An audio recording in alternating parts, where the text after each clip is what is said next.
Okay. I've got a request for a video from my wife. If you've been watching very many of those, you know that she and I talk about this stuff quite a bit. And she's, in fact, probably more engaged than I am. She brings things to my attention all the time. And then once she's sort of evaluated it, said, "This, I didn't understand this. What are they talking about? Does this make any sense?" And I'll weigh in on it. I'm kind of disengaged from the climate change thing. Um, and here's why. So what she wanted me to address, something we address all the time, uh,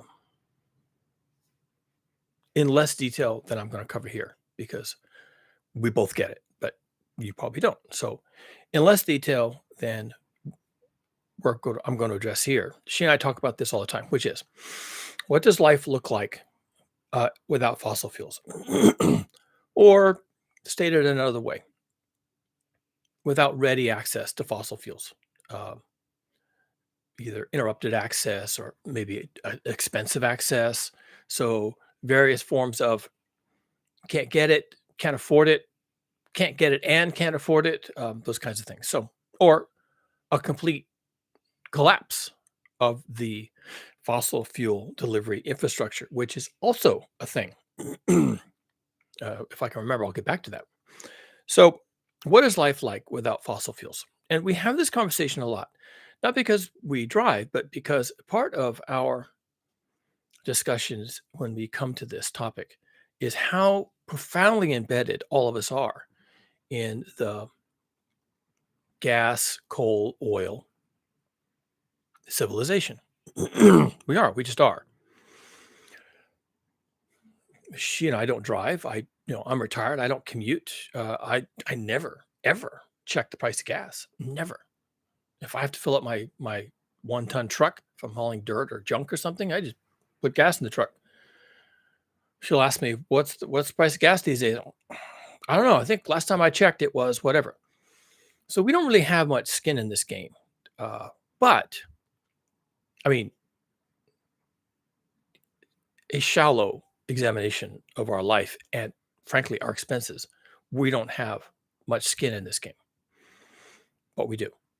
And that's when she and I talk about this. Well, again, remind me again, let's discuss again. What is the extent? What happens on the day when they turn off the fossil fuels? If you want the TLDR version, um, the current global industrialized civilization evaporates. I would say it evaporates over the course of 90 days, maybe twice that much. Probably not less than 90, but no more than a half a year. And consequent to that, also, there is a massive collapse, again, about half a year out in the food supply system, the ability to produce food, okay? Uh, Produce and transport food. Okay, so there's a lot of food in storage, and that's fine. Okay, that'll get you some distance. But then at some point, you don't have local food anymore, and then and our ability to produce using modern agriculture and then transport using modern transportation methods of food collapses. And then the third thing that happens is that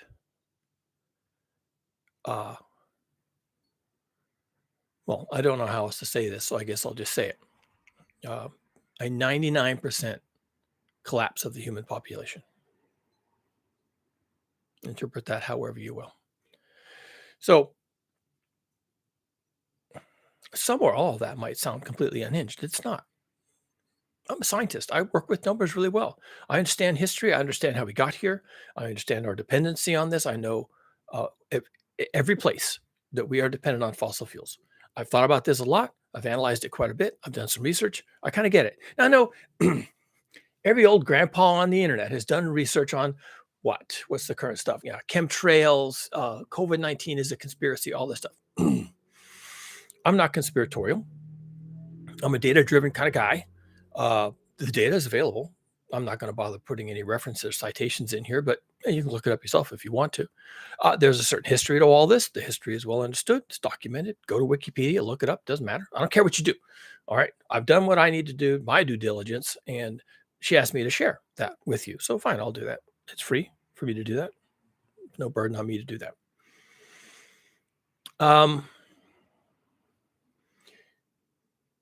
That's the TLDR version. Too long, didn't read, of what happens. So a couple of framing questions first. How is it even possible that we lose fossil fuels? One, I don't know. I don't know how. But that's because there's several ways it can happen. I just don't know which one will dominate or which one will be picked. And possibly all of them will be picked and one may dominate. I don't know. But there's several ways this happens. One, a predictable, but within parameters, conflict, say in the Middle East, that takes a bunch of oil wells and oil producing countries offline, either temporarily or permanently. Now, in this talk, I'm not talking about a temporary interruption in fossil fuel supplies, like if Saudi Arabia embargoed oil supplies to the West, America and Europe, in retaliation for something bad happening in Israel. Oh, wait, that's happening right now. But let's say they don't do that. I'm not talking about this. Well, let's imagine they do. I'm not talking about a temporary interruption in the fossil fuel supply. I'm talking about a permanent cessation. Permanent, and permanent means forever. Do I have to explain that?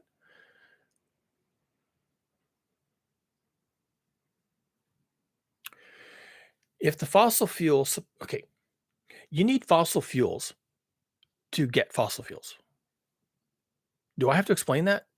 It takes modern machinery and the input of a lot of liquid fuels to create oil wells, right?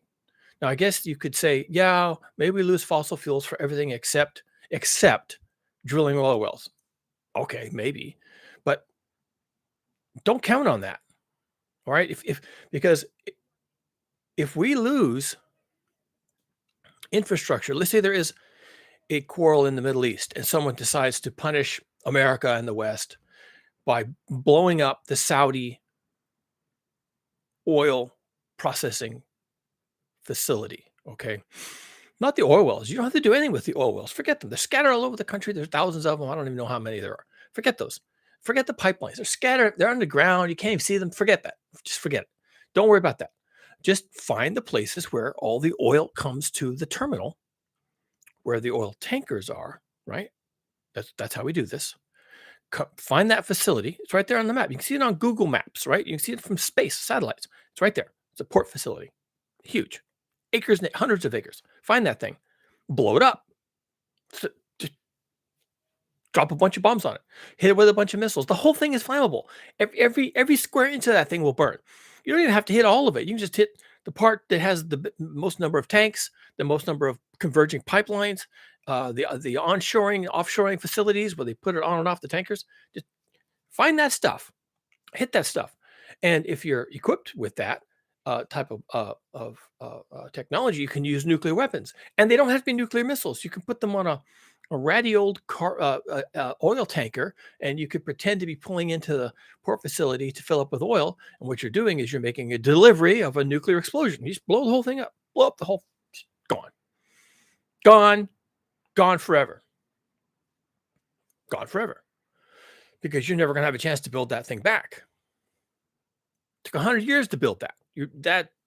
That ship has sailed. You're not doing that again. Now, Iran did hit some of the Saudi infrastructure with a missile, and it caught fire, and some other things happened. And of course, there were interruptions. And then within a few weeks or a month or so, they fixed it. Well, that's because it was only a part of the infrastructure, and didn't destroy any of the capacity to repair these things. So when when it was hit and there was a fire and they put the fire out, the firemen showed up, put the fire out, the pipe fitter showed up and fixed the pipes, the engineers showed up and fixed the electrical systems and all that stuff. Well, then they were able to pump oil again. But that was because it was a tiny part of their capacity was hit, and it was embedded in this huge, enormous ability to do work. So they just jumped on it like a bunch of ants and just fixed it. And okay, so someone made a point. Thank you. We understand how you feel. And now we're back up and running within, I don't know, a few weeks or a few months. So that happened. Someone understood that they could really shake the tree if they did that. And they did that. And it didn't make much of a difference. But if you were to do this on a big scale, here's my wife. Yeah. Yeah, yeah, yeah. I'll do it. I'll do it. Yeah, okay, fine. Um, if you were to do this on a large scale, yeah, yeah, fine. She's telling me I shouldn't be doing this. She's right. I got other things to do. Anyway, um, if we were to do this on a large scale, then it could overwhelm the ability of the maintenance people, the engineers, to fix it.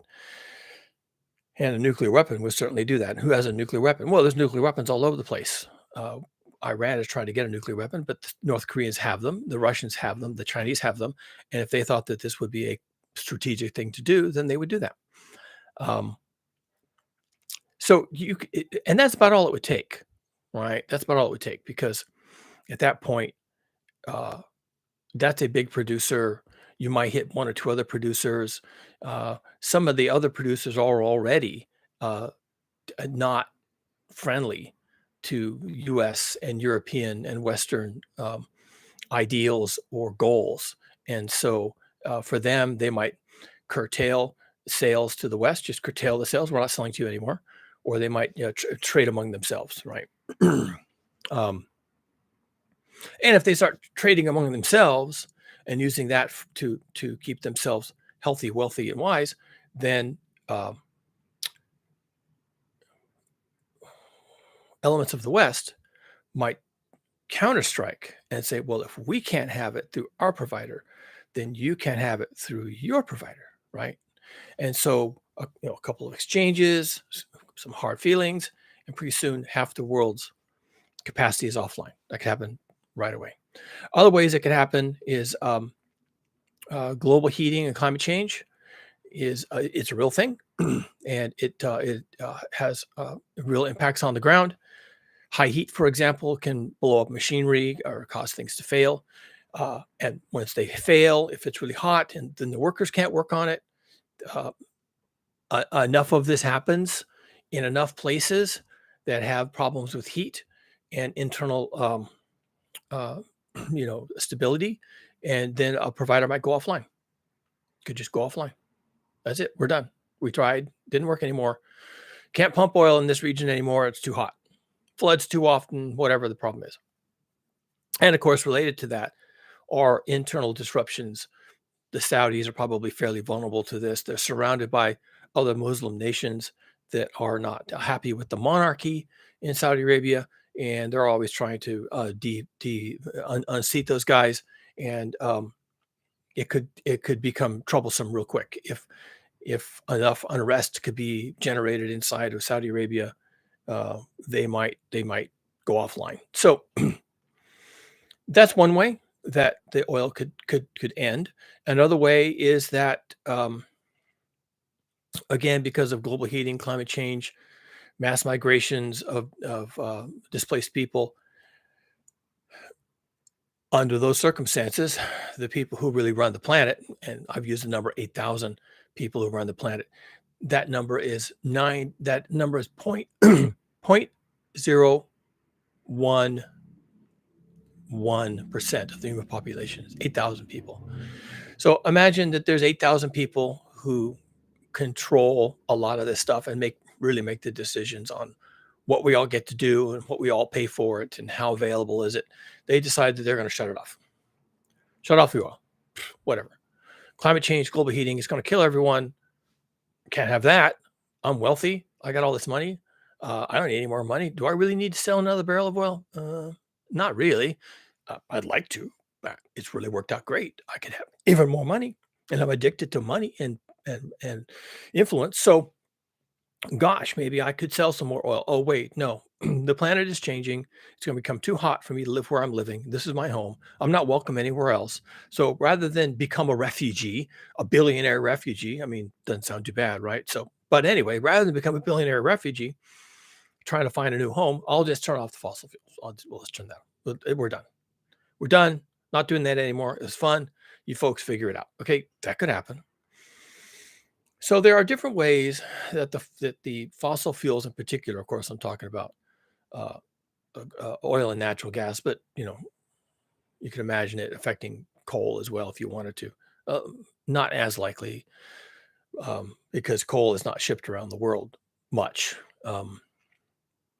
Most countries that use coal have their own internal supplies of coal, so it's a little harder to disrupt that. But oil and natural gas are critical fuels that are transported all over the planet and disrupting the flow of the spice, to borrow from Dune. It would really mess things up. So, what happens? Getting back to the topic, what happens when the fossil fuels run out? It depend. It does not depend on how rapidly that happens.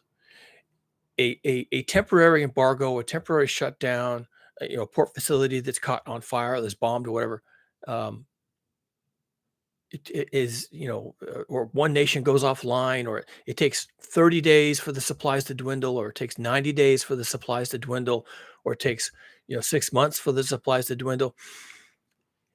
Anything under 10 years of gradually, 10 years, gradually and deliberately cutting back the availability of fossil fuels, anything less than 10 years of doing that is essentially instantaneous, because neither people nor businesses nor governments or the global supply chains or food production can adapt fast enough in under 10 years to have that be survivable. So a gradual cutoff of the fossil fuel availability, at least in transport, maybe not endogenously, whatever you create locally, but in terms of global supply chain, anything less than a 10-year gradual shutdown is disastrous. So, wife is coming inside. Keep it short. Okay. It's better for them too. Tell you coming back. That gives inspiration. Tell them to Uh-huh. subscribe Fine. and Let me finish. okay. All right. We'll be back. Let me finish. So, what happens if the fossil fuels get cut off in a way that we can't adapt, which is almost any way that it gets cut off or diminished or made expensive or made unavailable or both? This is going, it affects individuals, and most of the time that's all people care about. People have gotten used to this narrative that, oh, it's the price of gasoline, it's the price of oil. How expensive is a barrel of oil? We've been kind of propagandized, trained, whatever you want to think, brainwashed into thinking that the only thing we have to focus on is the cost to us of a gallon of gas. And if it goes over $5 a gallon, it's really bad for the economy and all this kind of stuff. That's not really your problem. Most people probably would pay up to $10 a gallon for gas. They complain about it, and they might want some government assistance or something, but they would pay it. They're in a bad enough place. They're kind of trapped in their suburbs that they would have to pay it. And they'd pay it, and they'd hate that. And maybe they couldn't go to Disneyland twice a year. Once a year, they get to go to Disneyland because the price of gasoline is $10 a gallon. They would pay it because the alternative to paying it, which is not buying it, because you can't steal it, the alternative to not paying it is you don't get to do things. You don't get to drive. At the same time, that would affect your ability to fly. And some energy resources you use in your home might become expensive too, like natural gas, kind of knock-on effects. Oh, your electricity bill might go up because of the expense of generating electricity using coal and natural gas, and some other things, knock-on effects that you weren't looking for your electric bill to go up. You understood that your commute bill went up because gasoline became really expensive. You weren't expecting your electric bill to go up, but all those things would happen because it's all fossil fuels. Okay, you just have to understand that. Um, at the same time that individuals are affected, businesses would be too, and businesses kind of on the same level as cities, urban areas. Businesses and cities would be affected by this, and it's exactly the same logic. Oh, it's gotten expensive. Now I have to raise the prices of my the food on my menus. I have to pay my employees more because they're paying to drive to work, right? So they're complaining that okay, so now we have inflation. Inflation is part of the business cycle. Businesses start charging more for their goods, and that cities might start having budget problems. Same problem. Their cost and their balance sheet, the cost of operating the city goes up, and the revenues maybe don't. So now they have a problem. But so that's like a secondary effect. There's individual effects, and then those spill over time. Those spill over into these collective effects on a secondary level. Businesses, cities, county budgets. There's also a third order effect, which you might, which again is further down the road, which would be uh, what's the best word for it? Stability, internal stability, civil order. That's probably a better term, civil order, because as people begin to find themselves under a stress that they can't fix, an external stress, then they go into various panic mode. Okay. Um, we've been seeing some of that already. I've been seeing some of it. I understand what it is. And when I see people in panic mode, I say, yep, that's it. That's what it looks like. So I guess we're already started. And yeah, I see plenty of evidence that this process of losing our minds and losing our nerve has started. It's already started. Because of course, the price of fuels and energy is going up. It's already started. That process has begun, and people have begun losing their minds about it. They're trapped and they don't feel confident. And very often they act out on their lack of confidence by electing leaders who will promise them the moon, whatever they want. I promise every gallon of gas will be $3 a gallon. You could promise that on the electoral campaign, and there would be some people who would elect you for it. You're going to promise me $3 gas? I'll vote for that guy. And the worse that the gas prices get, the more likely that will work. Promising $2 gallon gas when it's $5 a gallon, that's not that big of a thing. But what if it's 10? Then someone comes along for election and says, I'm going to make America great again. And the way I'm going to do that is by getting the cost of gasoline to a reasonable level for Americans or for Germans or for the English, whatever. And at some point that's going to be a sell. All right. And so you end up with these populist demagogues who are not only promising, that they'll save your life, and then when they get into office, they feel like they are empowered by the people to do whatever they want. And generally, what they want is more power. That's how it works. That's how Hitler did it. That's exactly the playbook. That's the playbook of every autocrat that's ever lived, just bar none.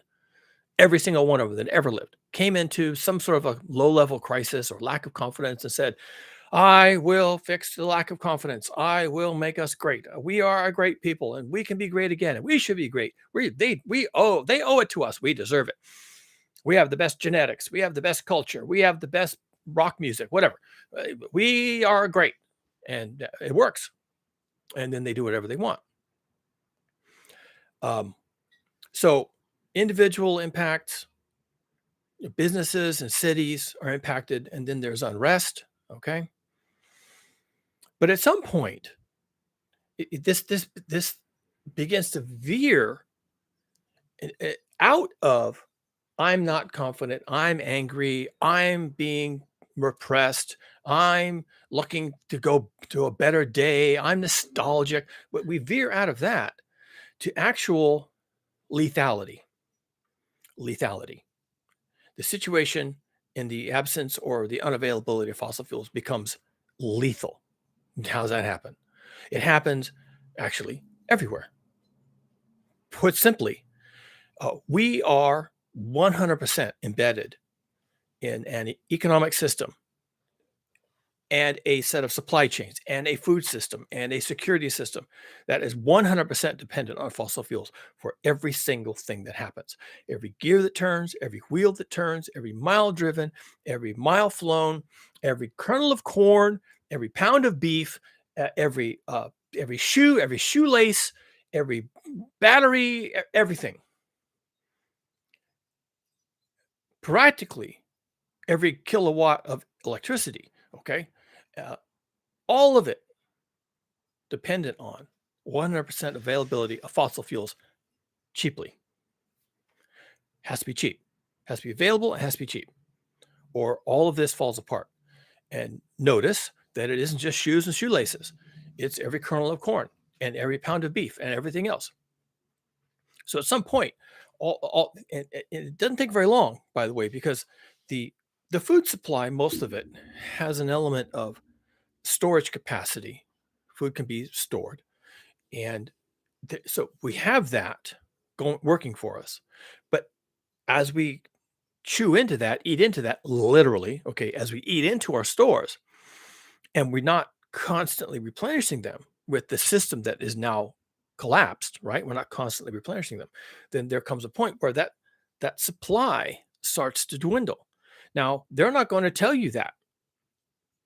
They, whoever they are, the government, the insurance companies, I don't know who are, Amazon.com, they're not going to tell you that that's happening because they don't want you to know.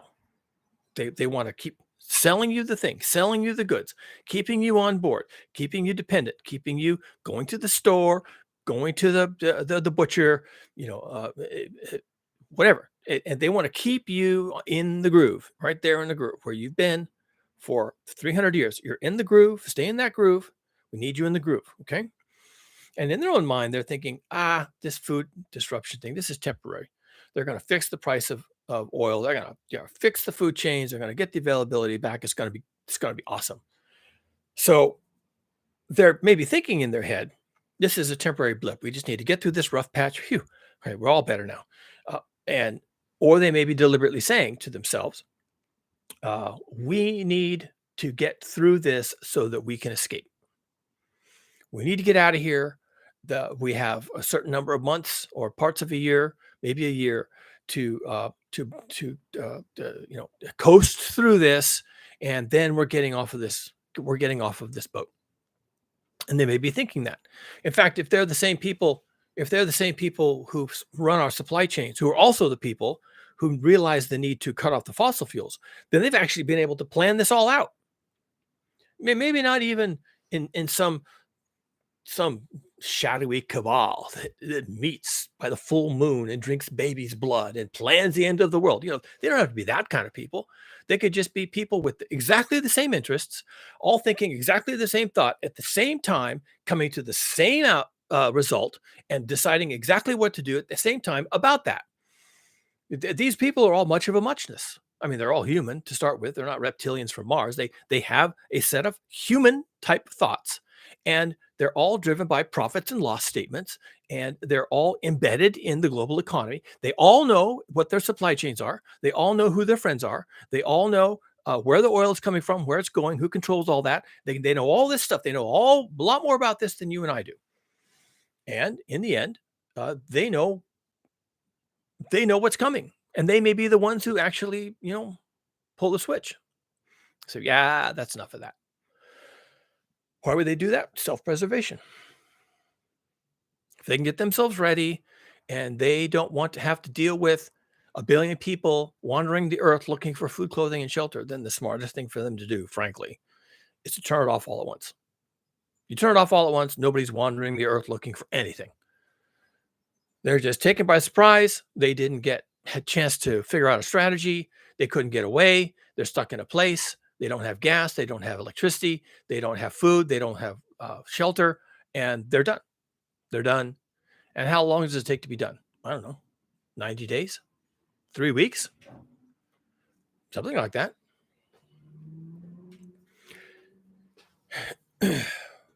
So to recap, actually, the way my wife and I talk about this is, I say it this way. I don't know how they turn off the fossil fuels or put another way, I don't know how the fossil fuel extravaganza ends, which allows that a person or group is not turning it off, but it ends up being off somehow. Okay. Solar storms, who knows? I don't have to know how that happens or when that happens or who's responsible or why they did it or their psychology, their politics, whatever. I don't have to know that, any of that. But I have to recognize the following, that on that day,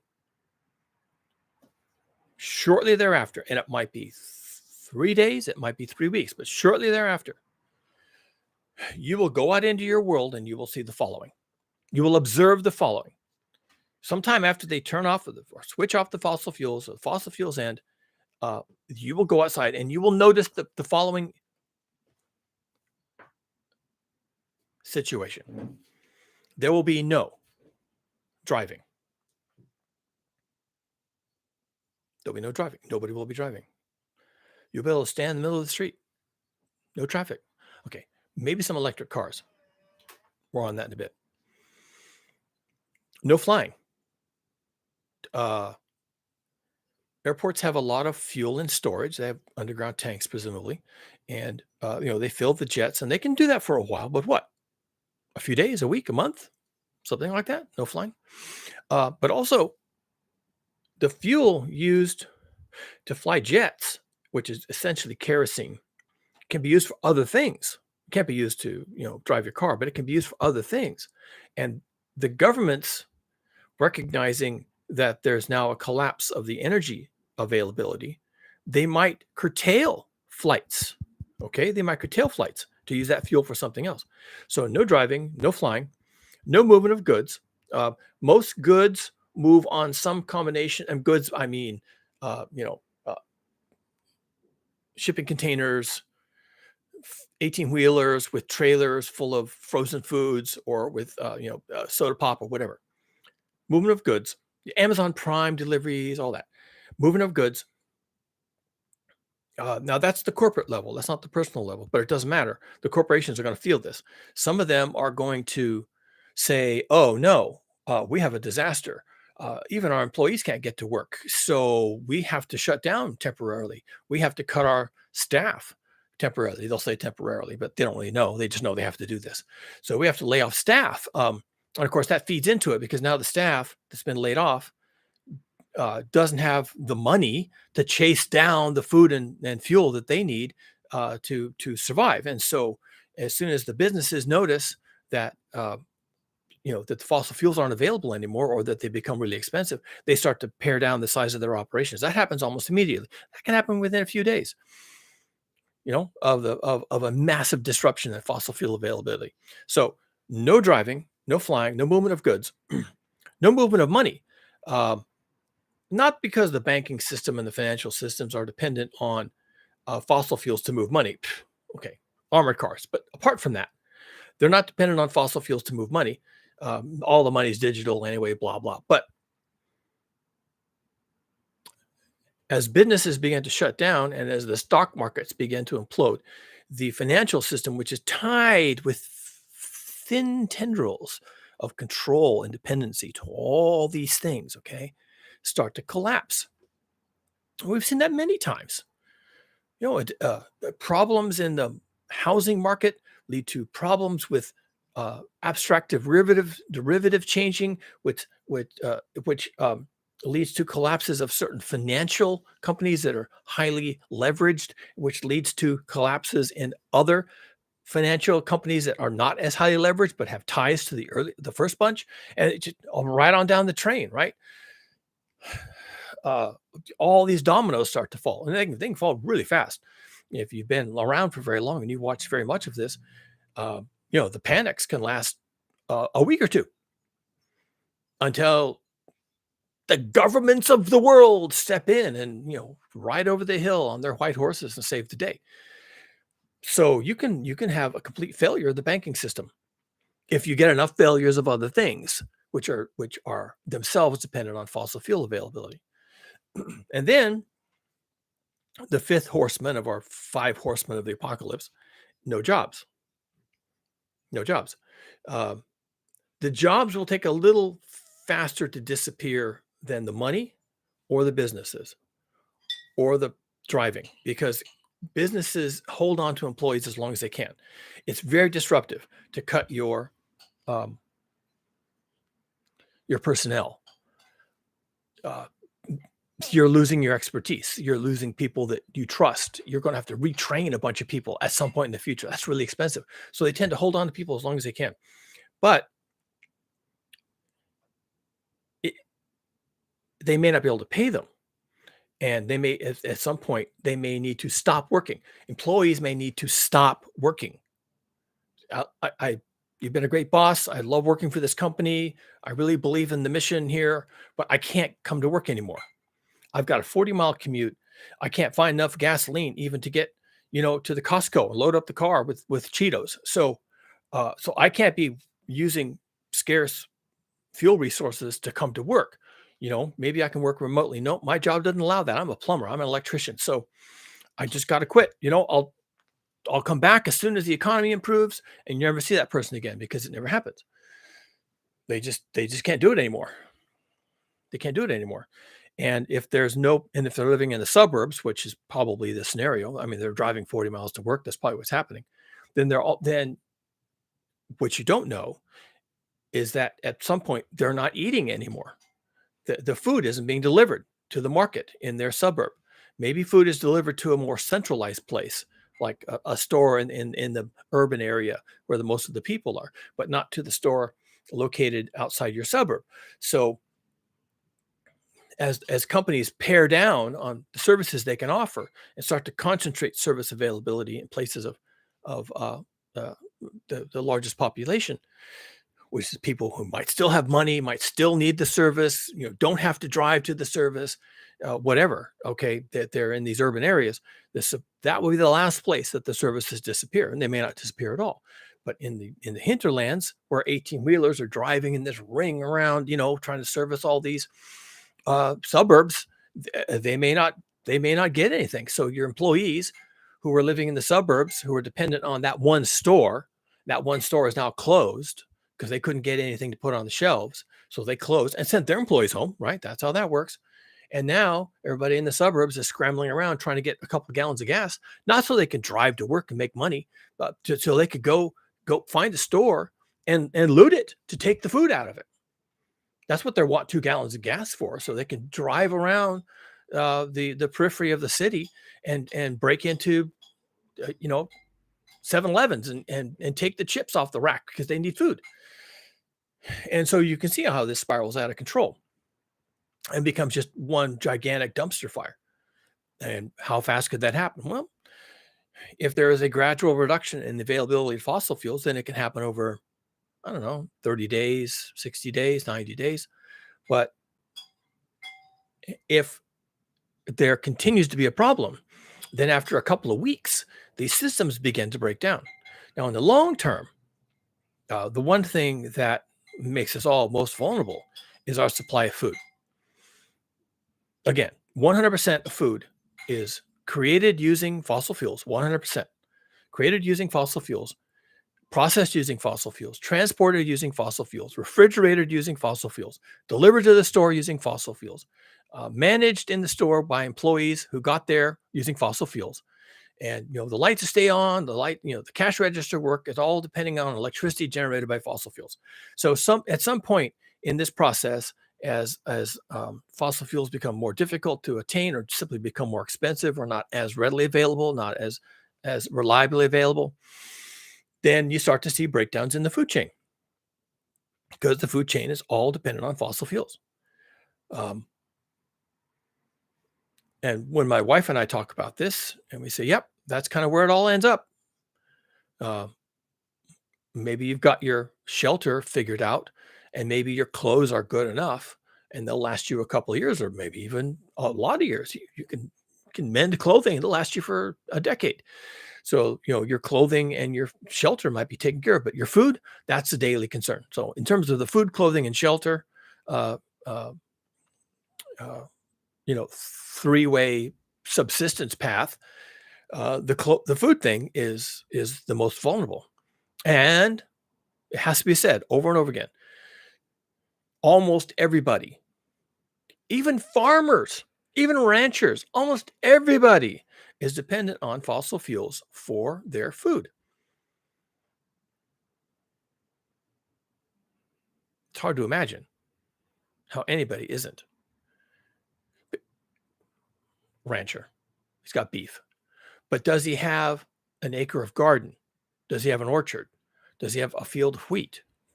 Probably not. Now, his neighbor might, but his neighbor is a different person. You can't rely on that person to help him or do anything for him. So that farmer, he's got his big SUV. He drives into town once a month or every 2 weeks, and he loads up on all the usual stuff, right? Comes back. He probably even buys his beef. He's your rancher who's got, 2,500 head of cattle doesn't never sees them, doesn't know where they are. They're out there, and he's got farm hands that manage them, and he doesn't butcher those animals. No, once a year maybe he has a professional butcher come out and take one of the animals and butcher it for a fee, and the butcher keeps some of the meat and the rancher keeps some of the meat, and the rancher has meat from his own herd. But that's how that works. He's not going out there and butchering an animal, and even if he does, he's not eating animal all the time. He still needs everything they needed on the old Little House on the Prairie. They need flour, they need sugar, they need salt, they need baking powder. You go to Costco for that, right? So you go to Costco and you need your staples, flour, sugar, baking powder, whatever, and there's nothing on the shelves. Nothing there. Why isn't there anything on the shelf? I've been here in 2 weeks. Now, 2 weeks later, there's nothing on the shelf. What's going on here? Well, our delivery stopped coming in, and we're going to get something real soon, but there's problems, logistics, there's supply chain issues, and we're out here in the middle of nowhere, and I think they're prioritizing urban areas. For whatever reason, progressive states, wackos, whatever, they're prioritizing urban areas, and we're kind of low down on the list. Not many people out here, you know how it is, but we'll get something in, and leave us your email address. And as soon as we get a shipment in, we'll set aside some stuff for you. You're a good customer, and we'll email you, and you come in here and you can pick up your provisions. Of course, they never email you. Even if you're a good customer, you're not that good. There's 100 people ahead of you on the list, and when the 118-wheeler comes in, that's enough for 100 people, and they get the email, and you were 101, you just didn't quite make the cut. So even if you're a rancher, you're still 100% dependent on fossil fuels, and this is a real problem. And so wife and I were making small attempts. We call it capacity building because the goal is not really to feed ourselves. The goal is to create the capacity to grow some food. And we don't have any grass, turf, whatever you want to call it, on our property. The front of the property, which is up against a road, a major artery, there's a nice verge between the sidewalk and the road. And so we've planted that. Yeah, people could take whatever they want, but it's stuff that doesn't look like anything. Herbs, beans, root vegetables in the front. The backyard, we have pretty much every conceivable square foot producing vegetables and fruits. We have some small fruit trees, and pretty much everything is food related. There's no weeping willow. There's no great big sycamore. None of that stuff. We have 2 oak trees in the front. We planted those a long, long time ago, and they're street trees, and it made sense at the time. And when you're required to have street trees, you can't have an apple tree. That doesn't count. It's not like it's not a tree. It just doesn't count. They told you have to have a street tree, or you have to have 2. And here's the list, and there's nothing in there you can eat. So we planted oak trees. At least the acorns are food. You can eat acorns. I've never really looked into it, but the Native Americans certainly ate them. I know something about how they did that. You have to get the tannins out of the acorns, and then you mash them up. You make a flour, and you can use that, to bake certain types of cakes. It can be done. So in theory, yes, you can eat acorns. So I guess our oak trees could produce food. And if that's all you had, you'd figure it out, wouldn't you? Right? So In an era where driving, flying, movement of goods, movement of money, and jobs, I'm saying jobs as opposed to work, because trust me, gardening is work, okay? In an era when these things are no longer the best bet, is that okay? No longer the best bet, then you have to start thinking about how you would survive without fossil fuels. You are embedded 100% in a fossil fuel derived civilization.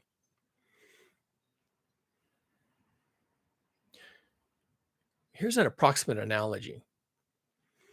In ancient Rome, there were more slaves than citizens. They were dependent entirely on their slave labor.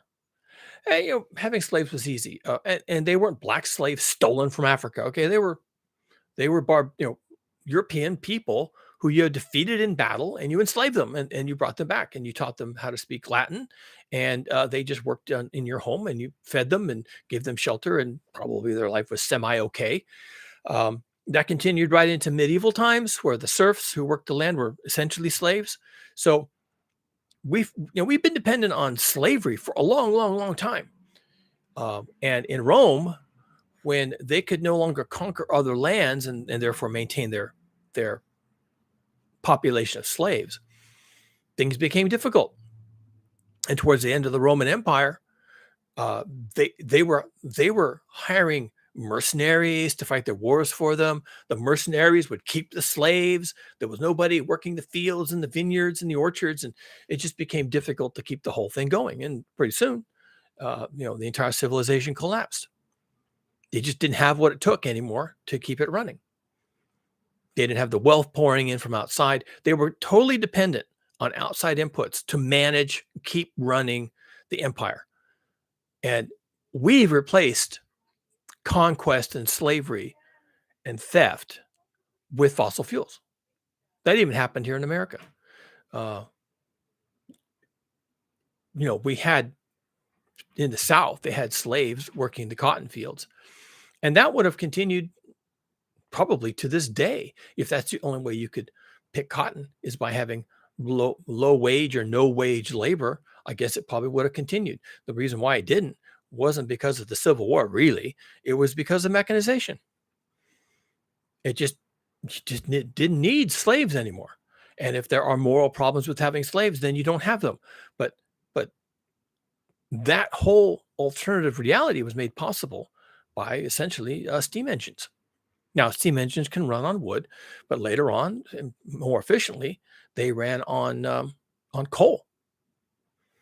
And then we replaced the external combustion engine, steam power, with the internal combustion engine, and really nothing has changed. We are an industrial society, and we run on fossil fuels, and everything runs on fossil fuels. Every calorie, practically, of food that leaves our modern agricultural system is created and processed and transported and delivered and sold using 100% fossil fuel inputs. Now, can you do anything about that? I don't know. Some people will say, yeah, you have to store up a lot of food. If we're talking about a permanent cessation of fossil fuel availability in particular, or certainly including for agricultural uses, then any amount of food you store isn't going to do you any good. It's eventually going to run out. You can even have a year's worth of food. A year's worth of food is a lot of food. You don't even imagine how much food that is. Not just the expense to buy it, but also the difficulties of storing it. It has to store in a way that it's going to keep. Do you have a basement? Do you have a root cellar? Do you have someplace where the animals won't get into it? Yeah, it costs a lot, and it's really complicated to store food. You can't just put food in a bag and put it in your basement and come back and expect it to be there. Okay, some critter's going to get into it, or it might mold, or it might sprout, or who knows what it's going to do down there. So this is really tough. This is really hard. And if you plan on having a year's worth, and then you go through that, have they rebooted the agricultural system to start providing food again in the meantime? Well, maybe, but you prolong your your demise a year. And is that really what you want to do? No, you don't want to do that. What you want to do is you want to start growing food in your backyard. Now, the other thing that wife and I talk about a lot, because it's a problem we really can't solve, but I guess we're fascinated with it because it's a neat concept, and we would like for this to happen, but I don't know how to do it myself. And it's a nut I can't seem to crack, which is village life. The truth is, if you know anything about human history and you've studied how we used to do things, there really wasn't ma and pa kettle living out in the middle of the range uh, with 40 acres of wheat. You know, that's more likely now, but only because of fossil fuels. Fossil fuels are replacing human labor. If you're going to do 40 acres of wheat, to have enough wheat for yourself, but also to sell, have a little bit of income, whatever, it's going to take a lot of labor. And if you look back on how we've done these kinds of things in the past, it's human labor. Well, and animals, okay, but even animals are human labor. The animals have to be managed, and someone has to make the harnesses and the plows, and that's all human labor. So if you're going to do something complicated like animal husbandry and animal labor to manage your agricultural footprint, then that's human labor. You're going to need a blacksmith for the shoes on the horses and all this kind of stuff. You're going to need a wheelwright to make wheels for the carts, and this goes on and on and on and on and on. It's crazy. It's just completely crazy. Okay, but what it points to is something that's not crazy at all, and that's village life. Now, there's this theory. Some people adhere to it. Some people question it. That's kind of making the rounds these days, called the Dunbar number. A bunch of people, this guy named Dunbar and another one, I can't remember who he was, did some research and discovered that the way that people organize themselves is in groups that number anywhere from 200 to maybe 500. So they called this the Dunbar number. How many people do you really need to surround yourself with on a daily basis? Not meaning you just pass them on the freeway, okay? That you live right next to, that raise your children. So this is generational, that you've lived with for many generations. You know those people across the way, and this person over here is the local school teacher, and that person, he's the physician. He's been in the family. His father was a physician in this village, and now he's a physician. And then we've got a blacksmith, and we've got a cooper, and we've got a wheelwright, and we've got a landlord who provides housing for people. And this is our village, and we've been here for whatever, hundreds of years, thousands of years. There are villages in Europe that trace back their roots to the Dark Ages. They have stories about Viking invasions, right? Repelling the Hun, whatever they did. So, but that's your Dunbar number. These villages are usually not very big. You go look at them, you'll see they're not very big. If they get a little bit too big, then people start feeling detached and they leave, they move away. Or maybe there's enough people that are constantly leaving, just filtering out for personal reasons, that the number never gets very big. Also, sometimes these villages are located in an area that can provide water, land, trees, and nature for natural services for a certain number of people.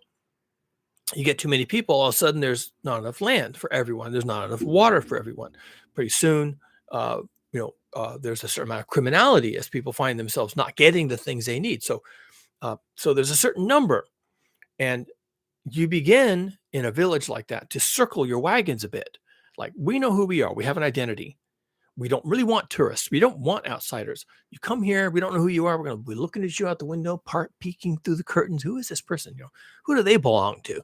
I don't recognize them. Do they belong to the Jones or the Smiths or the Cuthberts? Who are they? What? Who is this person?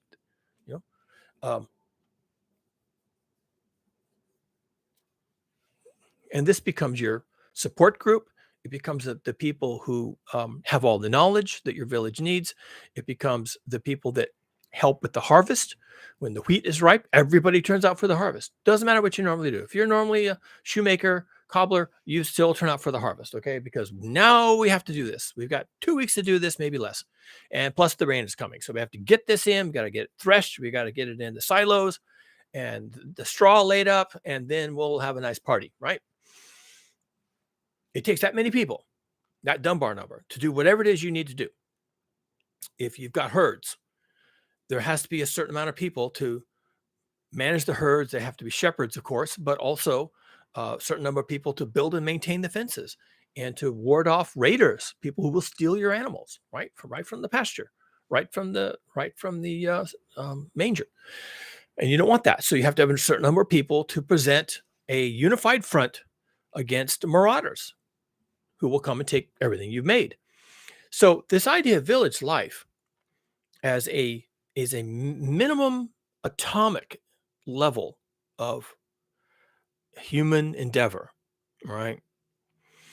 That's kind of the goal. Now, no one wants to spend their lives feeding horses and mucking out pigsties, right? But on the other hand, if you want horses and pigs and pork and chickens and eggs and cheese and dairy and wheat and a mill and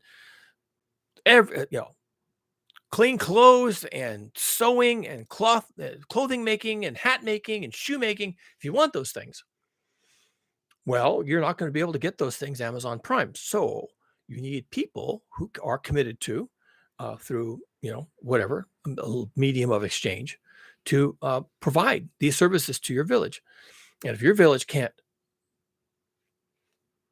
provide for itself, then you have to go to the next village over or the next town over.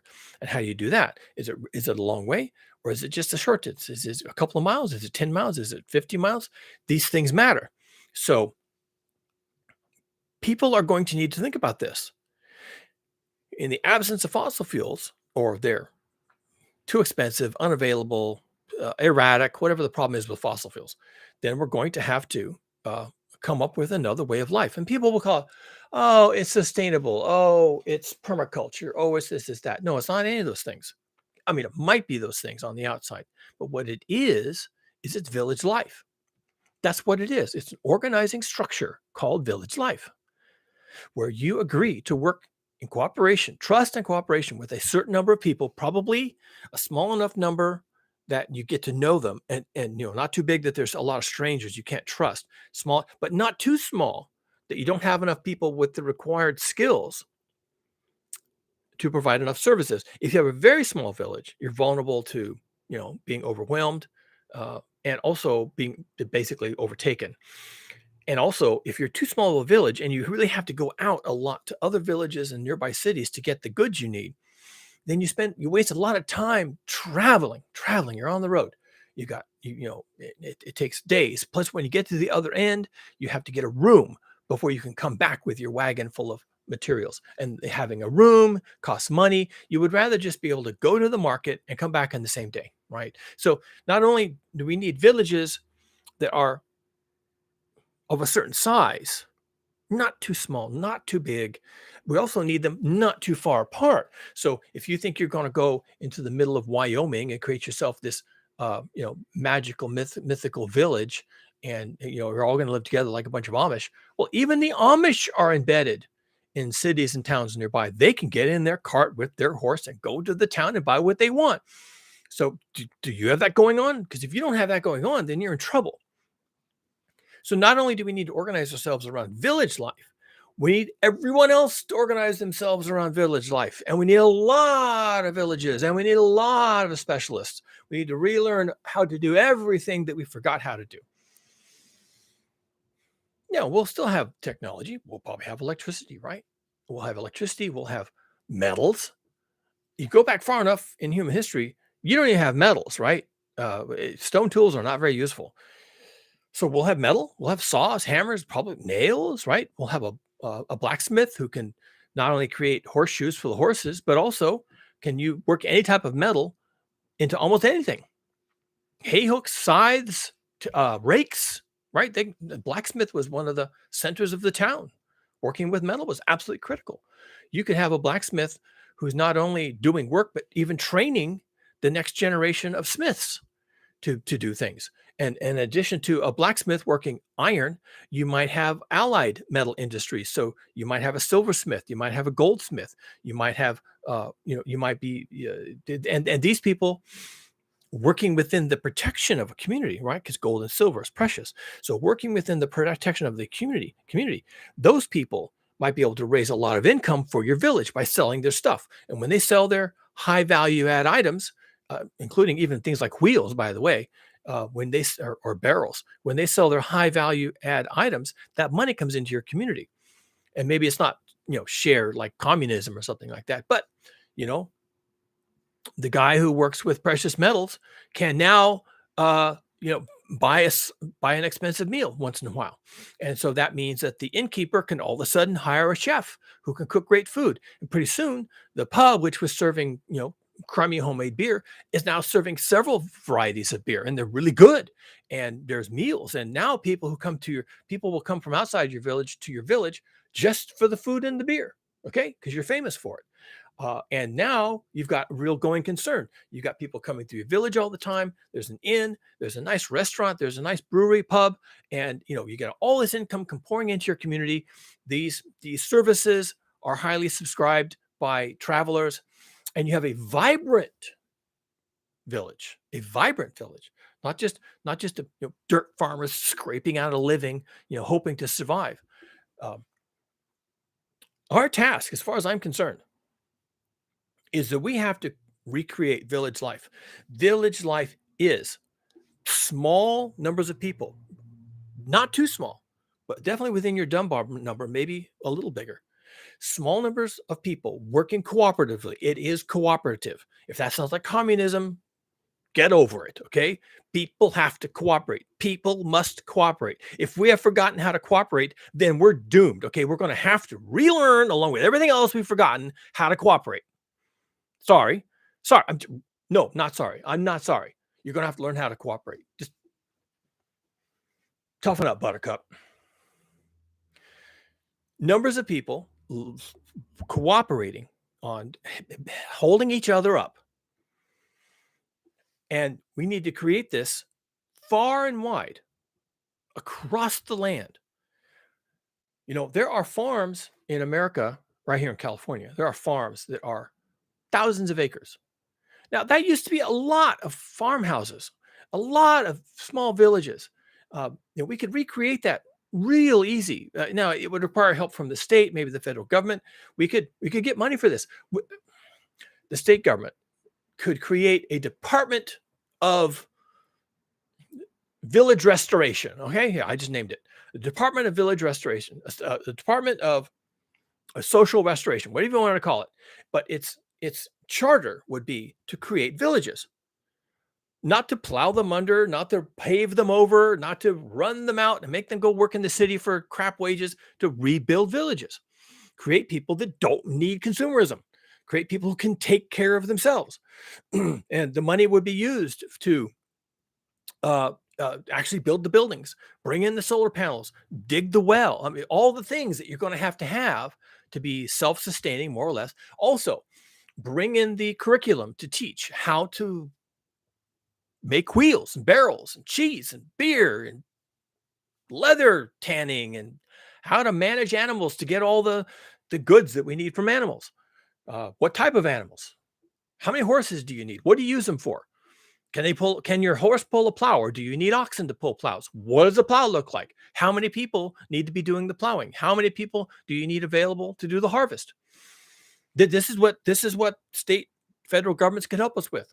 They can help us basically retrace the process that we've gone through for basically 200 years of losing all that. We've lost all that. We just lost it. It was just taken away from us, and restoring it. Okay, it's a restoration project. We're going to restore village life. Now, that doesn't mean you don't have an iPhone. It also doesn't mean you don't have an electric vehicle. You probably have all those things. You probably have internet. You'd want these things. That's modern life. We're not going back to medieval times with knights and kings and lords. We're taking what we have, whatever that is, and whatever can be sustained. And by the way, cell phones might not be in the list. maybe the phone you have now is the last phone you're ever going to use. But assuming that something from what we have now can and should be maintained, like the internet. There's a good one. Like the internet. How do we do that? How do we keep what we have? How much of it can we keep? How do you keep it? Does every village need to have a network engineer? Maybe. Could be. In medieval times, you had a blacksmith, and now in new village life, you have to have a communications worker. Not the worst thing. That's called progress, right? In the medieval times, they didn't know who to talk to or had nothing to say. These days, we have lots to say. So maybe that's a thing. Do we need to have police forces? For village life, maybe not. Maybe you just have a militia. Okay, well, if you're going to have a militia, then you need to train. You have to have a course of training on how to defend your village, how to deal with upheaval, and really how to deal with natural disasters too, right? So if you have a river running nearby your village, which most villages would have had in the past, that's how you run your flour mill, right, with moving water. So if you have a river, what happens if the river floods? Do you have a plan for that? Do you have flood structures around your village? Do you have gates that you can open and close? Is it important? Is it not important?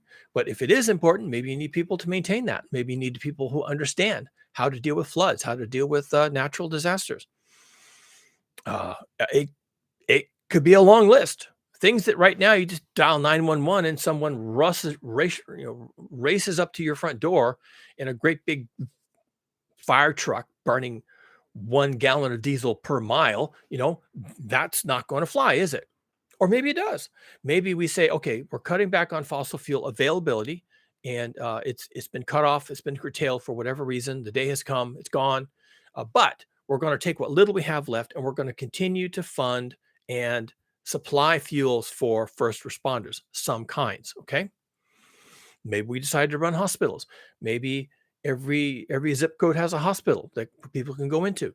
And maybe there's triage. Maybe if you're too old, you don't get hospital help, right? Because we're going to try and, again, reserve that for younger people. And when you get old, you're done. Okay. Count your lucky stars. You got that old. We may have to have restrictions. Maybe we have to have agreements among ourselves that at a certain age, you don't consume healthcare. Maybe that's what we have to do. Are we ready for that? We're not ready for that. Everyone has their entitlement mentality. Are we ready for the end of Social Security? Now, it used to be your Social Security, little s, okay, was your family. Your family was your Social Security. Ask any big Italian family what you had to have to be secure. Well, you had to have, family, extended family, birth family, all those things, and or your village. The village, people in the village took care of the elders as best they can, make sure they eat, make sure they're healthy, make sure they have someone to talk to. And if they get sick, look after them. And if they die, bury them. Okay. That's a kind of Social Security that, somebody will look after you when you're old.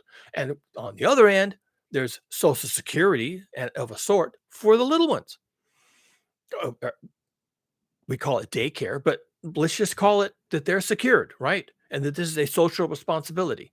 And what does that look like? Well, it looks like, again, elders taking care of the tinies, being grandparents, educating them. It also means having schools. Maybe there's a one-room schoolhouse. Maybe it's just K through 5, K-8. And sometimes there's so few kids that some of the grades aren't even represented, right? You just go to school for 8 years, and you 3 hours a day, you're at school for 8 years, and you make your way through the grades, and at a certain age, 13, 14, you just stop going. You have other things to do. 13, 14, you're essentially kind of an adult, right? If you're a woman, you can have a family, so that's kind of close. And if you're a young man and you want to provide for a wife and a family eventually, then maybe at 14 or 15, what you really need to do is not take another algebra course. What you really need to do is apprentice yourself. And that's where the community building comes in. Now you're an apprentice to the blacksmith. Now you're part of the community. You're going to replace the blacksmith, or you're going to add to capacity, or you may go to the next community over and start a smithy there, right? Maybe you learn how to make wheels. Maybe you learn how to make barrels. Turns out the next village over doesn't have a cooper. So when you learn how to make barrels and you've done your apprenticeship, you go to the next village over and start building barrels with them. And when you need a tip or a tool or a solution, you come back to your own hometown and you talk to the cooper, and you keep these connections, right? And pretty soon the villages are interconnected through trade in people, trade in goods, marriages, um, and that's what we need to rebuild. That is the actual challenge going forward. We have to rebuild village life, including how villages support each other, including all the different types of vital skills that villages either have to have or need to share, like a blacksmith. And one of the it doesn't sound bleak to you, does it? Really? I mean, why would it? Why would that be? Are we made for this? Isn't it exciting? Village life, isn't that? Doesn't that sound natural, vital, important? Why would that be scary? Really? I mean, you'd really have to be living like this narcissistic, head up your own ass lifestyle that village life, raising each other's children, going to the pub at 7 o'clock at night to have a beer with your besties, and talking about the harvest and talking about the animals and talking about that marriage last week and how that's couple doing. And there was a new birth and there was a new family moved in, and they're starting another homestead on the edge of town. And how are they doing? I'm going to go check on those people, see how they're doing. Don't tell me. Don't even try that this is a step backward. Don't even try.